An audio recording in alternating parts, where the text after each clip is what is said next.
ಒಂದು ದೊಡ್ಡ ದೊಡ್ಡ ಪೆಟ್ಟಿಗೆಗಳಲ್ಲಿ ಶವಗಳನ್ನು ಇಟ್ಟಿದ್ರು. ಒಂದು ಮಗು, ಒಂದು ತಾಯಿ ತಬ್ಕೊಂಡು ಹಾಗೆ ಮಲಗಿತ್ತು. ಇವರು ಹಾಕ್ತಾರಲ್ಲ ಬಾಂಬನ್ನ, ಆ ಸಂದರ್ಭದಲ್ಲಿ ಬೆಂಕಿ ಬಿದ್ದು ಅಮ್ಮ ಮಗು ಇಬ್ಬರು ಸತ್ತಿದ್ದು. ಈಗಲೂ ಕೂಡ ಅದನ್ನ ಇಟ್ಟಿದ್ರು. ಮೊನ್ನೆ ಅಷ್ಟೇ ಆ ಬಾಡಿಗಳನ್ನು ಫ್ಯಾಮಿಲಿಗೆ ಹಸ್ತಾಂತರವನ್ನು ಕೂಡ ಮಾಡಿದ್ರು.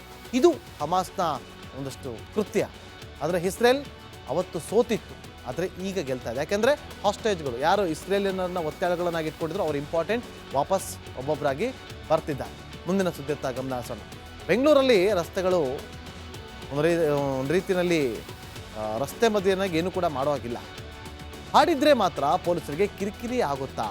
ಹೀಗೊಂದು ಅನುಮಾನ ಬಂದೇ ಬರುತ್ತೆ. ಇಂಗ್ಲೆಂಡ್ನ ಖ್ಯಾತ ಹಾಡುಗಾರನಿಗೆ ಖಾಕಿ ಪಡೆ ತಡೆ ನೀಡಿದ್ರು. ಪ್ರಸಿದ್ಧ ಹಾಡುಗಾರ ಎಡ್ ಶೀರನ್ ಮೈಕನ್ನು ಕಿತ್ಕೊಂಡಿದ್ರಂತೆ. ಅನುಮತಿ ಪಡೆದೇ ಹಾಡು ಹಾಡ್ತಿದ್ದ ಅನ್ನೋ ಆರೋಪದಲ್ಲಿ ಚರ್ಚ್ ಸ್ಟ್ರೀಟ್ನಲ್ಲಿ ಎಡ್ ಶೀರನ್ ಹಾಡಿಗೆ ಕಬ್ಬನ್ ಪಾರ್ಕ್ ಪೊಲೀಸರು ಬ್ರೇಕನ್ನು ಹಾಕಿದ್ದಾರೆ. ನಾನು ಅನುಮತಿ ಪಡೆದುಕೊಂಡಿದ್ದೆ ಅಂತ ಹೇಳಿರುವಂಥ ಗಾಯಕ ಎಡ್ ಶೀರನ್ ಇತ್ತ ಬೆಂಗಳೂರು ಕೇಂದ್ರ ವಿಭಾಗದ ಡಿಸಿಪಿ ಶೇಖರ್ ಅವರು ಅನುಮತಿಯನ್ನು ಪಡೆದಿರಲಿಲ್ಲ. ಆಯೋಜಕರು ಬಂದು ಅನುಮತಿ ಕೇಳಿದ್ರು, ನಾವು ಅನುಮತಿಯನ್ನು ಕೊಟ್ಟಿಲ್ಲ ಅಂತ ಹೇಳಿದ್ದಾರೆ. ಅಲ್ಲಿಂದ ನಮ್ಮ ಪ್ರತಿನಿಧಿ ಒಂದು ಪ್ರತ್ಯಕ್ಷ ವರದಿಯನ್ನು ಕೊಟ್ಟಿದ್ದಾರೆ, ನೋಡ್ಕೊಂಡು. ಬೆಂಗಳೂರಿನ ಚರ್ಚ್ ಸ್ಟ್ರೀಟ್ನಲ್ಲಿ ಫೇಮಸ್ ಇಂಗ್ಲಿಷ್ ಸಿಂಗರ್ ಎಡ್ ಶೀರನ್ ಅವರು ಆಗಮಿಸಿದ್ರು. ಆ ಸಂದರ್ಭದಲ್ಲಿ ಅವರು ಹಾಡ್ತಾ ಇದ್ದಂತಹ ವೇಳೆ ಪೊಲೀಸರು ಮೈಕನ್ನು ಆಫ್ ಮಾಡಿರುವಂಥ ಒಂದು ಘಟನೆ ನಡೆದು ಸೋಷಿಯಲ್ ಮೀಡಿಯಾದಲ್ಲಿ ಸಾಕಷ್ಟು ವೈರಲ್ ಆಗಿತ್ತು ಈ ಒಂದು ವಿಚಾರ. ನಾನೀಗ ಇದೇ ಒಂದು ಸ್ಥಳದಲ್ಲಿದ್ದೀನಿ. ಏನಾಗಿದೆ ಅನ್ನುವಂಥ ಒಂದು ನೈಜ ಮಾಹಿತಿಯನ್ನು ನಿಮಗೆ ನೀಡುವಂಥ ಕೆಲಸವನ್ನು ಕೂಡ ಮಾಡ್ತೀನಿ. ಇದು ಸುಮಾರು ಇವತ್ತು 11 ಗಂಟೆ ಸುಮಾರಿಗೆ ಈ ಒಂದು ಘಟನೆ ನಡೆದಿರುವಂಥದ್ದು. ಇದು ಚರ್ಚ್ ಸ್ಟ್ರೀಟ್. ಇಲ್ಲಿ ಸಾಕಷ್ಟು ಜನ, ಇವತ್ತು ಸಂಡೇ ಆದ ಕಾರಣ ಸಾಕಷ್ಟು ಜನ ಈ ಒಂದು ಸ್ಥಳಕ್ಕೆ ಆಗಮಿಸ್ತಾರೆ.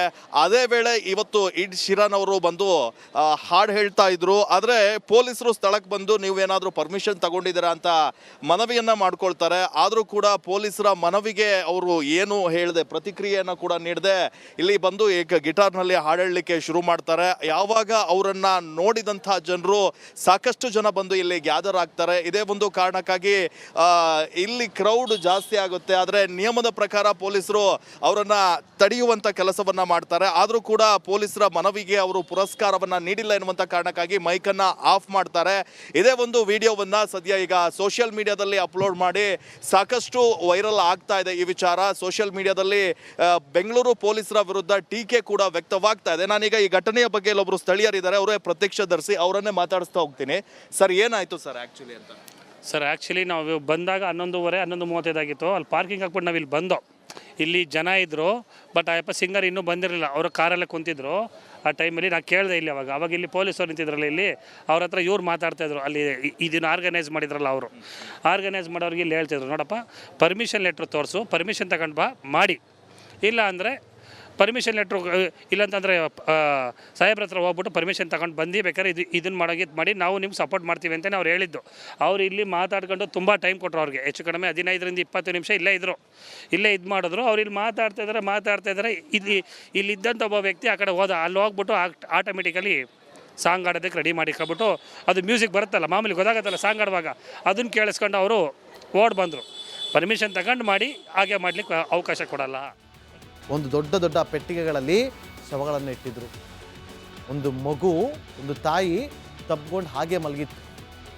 ಇವರು ಹಾಕ್ತಾರಲ್ಲ ಬಾಂಬನ್ನ, ಆ ಸಂದರ್ಭದಲ್ಲಿ ಬೆಂಕಿ ಬಿದ್ದು ಅಮ್ಮ ಮಗು ಇಬ್ಬರು ಸತ್ತಿದ್ದು. ಈಗಲೂ ಕೂಡ ಅದನ್ನ ಇಟ್ಟಿದ್ರು. ಮೊನ್ನೆ ಅಷ್ಟೇ ಆ ಬಾಡಿಗಳನ್ನು ಫ್ಯಾಮಿಲಿಗೆ ಹಸ್ತಾಂತರವನ್ನು ಕೂಡ ಮಾಡಿದ್ರು. ಇದು ಹಮಾಸ್ನ ಒಂದಷ್ಟು ಕೃತ್ಯ. ಆದರೆ ಇಸ್ರೇಲ್ ಅವತ್ತು ಸೋತಿತ್ತು, ಆದರೆ ಈಗ ಗೆಲ್ತಾ ಇದೆ. ಯಾಕೆಂದರೆ ಹಾಸ್ಟೇಜ್ಗಳು ಯಾರು ಇಸ್ರೇಲಿಯನ್ನ ಒತ್ತಡಗಳನ್ನಾಗಿ ಇಟ್ಕೊಂಡಿದ್ರು ಅವ್ರು ಇಂಪಾರ್ಟೆಂಟ್ ವಾಪಸ್ ಒಬ್ಬೊಬ್ಬರಾಗಿ ಬರ್ತಿದ್ದಾರೆ. ಮುಂದಿನ ಸುದ್ದಿಯತ್ತ ಗಮನ ಹರಿಸೋಣ. ಬೆಂಗಳೂರಲ್ಲಿ ರಸ್ತೆಗಳು ಒಂದು ರೀತಿಯಲ್ಲಿ ರಸ್ತೆ ಮಧ್ಯೆನಾಗಿ ಏನೂ ಕೂಡ ಮಾಡೋ ಹಾಗಿಲ್ಲ. ಹಾಡಿದ್ರೆ ಮಾತ್ರ ಪೊಲೀಸರಿಗೆ ಕಿರಿಕಿರಿ ಆಗುತ್ತಾ? ಹೀಗೊಂದು ಅನುಮಾನ ಬಂದೇ ಬರುತ್ತೆ. ಇಂಗ್ಲೆಂಡ್ನ ಖ್ಯಾತ ಹಾಡುಗಾರನಿಗೆ ಖಾಕಿ ಪಡೆ ತಡೆ ನೀಡಿದ್ರು. ಪ್ರಸಿದ್ಧ ಹಾಡುಗಾರ ಎಡ್ ಶೀರನ್ ಮೈಕನ್ನು ಕಿತ್ಕೊಂಡಿದ್ರಂತೆ. ಅನುಮತಿ ಪಡೆದೇ ಹಾಡು ಹಾಡ್ತಿದ್ದ ಅನ್ನೋ ಆರೋಪದಲ್ಲಿ ಚರ್ಚ್ ಸ್ಟ್ರೀಟ್ನಲ್ಲಿ ಎಡ್ ಶೀರನ್ ಹಾಡಿಗೆ ಕಬ್ಬನ್ ಪಾರ್ಕ್ ಪೊಲೀಸರು ಬ್ರೇಕನ್ನು ಹಾಕಿದ್ದಾರೆ. ನಾನು ಅನುಮತಿ ಪಡೆದುಕೊಂಡಿದ್ದೆ ಅಂತ ಹೇಳಿರುವಂಥ ಗಾಯಕ ಎಡ್ ಶೀರನ್ ಇತ್ತ ಬೆಂಗಳೂರು ಕೇಂದ್ರ ವಿಭಾಗದ ಡಿಸಿಪಿ ಶೇಖರ್ ಅವರು ಅನುಮತಿಯನ್ನು ಪಡೆದಿರಲಿಲ್ಲ.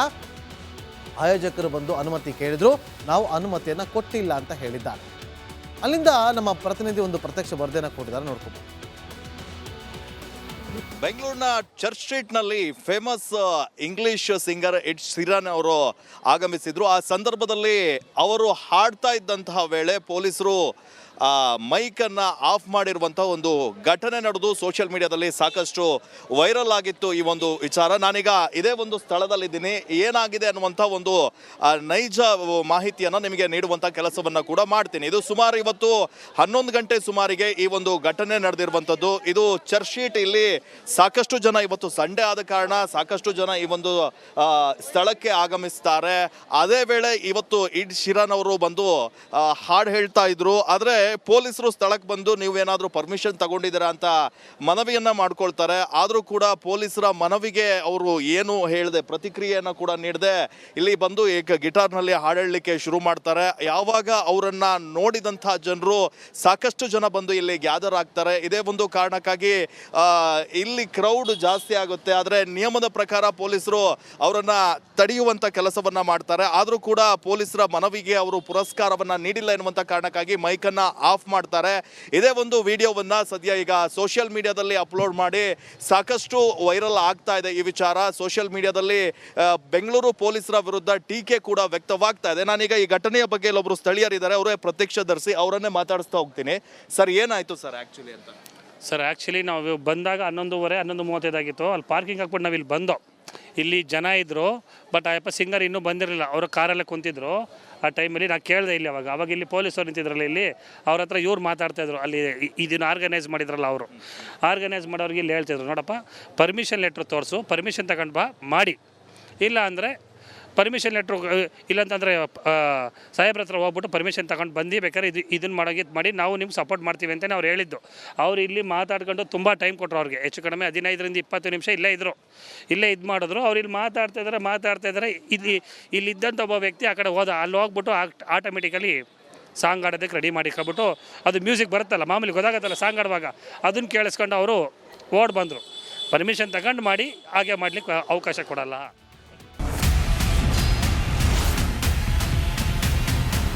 ಪರಿಷತ್ ಕಲಾಪದಲ್ಲಿ ಪ್ರತಿಧ್ವನಿಸಿದೆ ಕಣ್ಣೀರ ಖಾನಾಪುರ. ರಿಪಬ್ಲಿಕ್ ಕನ್ನಡ ಸುದ್ದಿವಾಹಿನಿ ತಂಡ ಕಣ್ಣೀರ ಖಾನಾಪುರ ಅಭಿಯಾನದ ಮೂಲಕ ಒಂದು ಗ್ರೌಂಡ್ ರಿಪೋರ್ಟ್ ಮಾಡಿ ಕಾಡಂಚಿನ ಜನರ ಬದುಕು ಬವಣೆಯನ್ನು ತೆರೆದಿಟ್ಟಿದೆ. ಒಂದ್ಸಲಿ ವೋಟಿಂಗ್ ತಗೊಂಡ್ರೆ ಕೆಲಸ ಮುಗಿದ್ರಿ ಸರ್.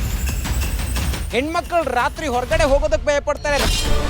ಹೆಸರಿಗಷ್ಟೇ MLAಗಳು ರೊಕ್ಕ ಮಾಡ್ಕೊಂಡು ಹೊಂಟಾರ.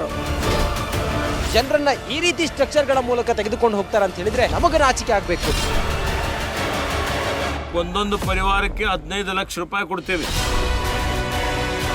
ಶಿಫ್ಟ್ ಮಾಡುವಂಥದ್ದಕ್ಕೆ ಸರ್ಕಾರ ಅನುಮೋದನೆ ಕೊಡ್ತದೆ ಅನ್ನುವಂಥ ಭರವಸೆಯನ್ನು ಕೊಟ್ಟಿದ್ದೇನೆ.